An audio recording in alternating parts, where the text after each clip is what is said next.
আমি টার্গেট করেছি, তোমার একটা ফুসকুড়ি সারাবার ক্ষমতা নেই, তুমি ইসলামকে মিটাবার খপ দেখছো।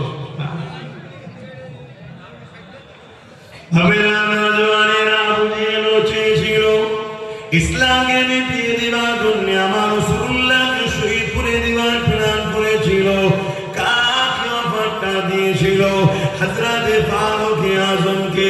তখন হযরতও ছিল না, ফারুক আযমও ছিল না, শুধু নাম ছিল খাত্তাবের বেটা উমর।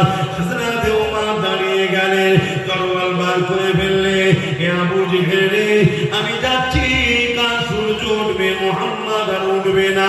39 জন ইমানের কালেমা পড়েছিল তখন শুধুমাত্র। হযরত উমর বলতে লেগেছে, 40 জন আর হতে দেব না, 39 জনই থাকবে। উমর ফারুক রওনা দিয়ে দিয়েছে। অনেক বড় কথা, ফেরেশতাদের মধ্যে আলোচনা হতে লেগেছে।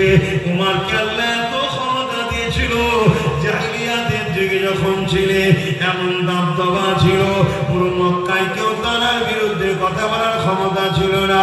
ওই সময় ফেরেশতাদের মধ্যে আলোচনা হতে লেগেছে। আমার আল্লাহ পাক বলতে লাগলে, আমার ফেরেশতারা উমরকে যেতে দাও। উমর বলেছিল 40 থেকে 40 হতে দেব না।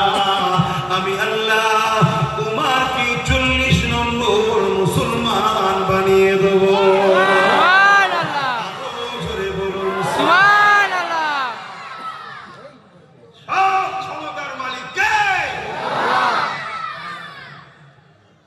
কখন যে হৃদয়ে কার রাজত্ব চলে আসবে কে বোঝে বলো না।